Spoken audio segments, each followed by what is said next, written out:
એ પંક્તિ હું તમને બોલાવીશ, પછી મારી વાણીને વિરામ આપે બધા કમેન્ટ થોડા સીધા બેસી જાઓ. એ પંક્તિ જે છે મારી સાથે તમે બધા બોલજો. ભવતુ ભારતમ ભવતુ ભારતમ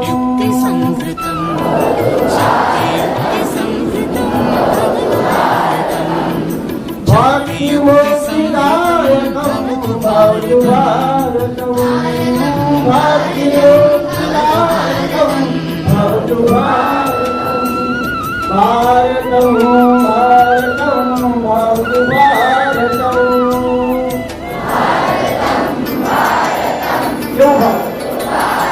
ભક્તિ આપે અને મુક્તિ આપે. અને પછી કીધું છે, શું કીધું છે?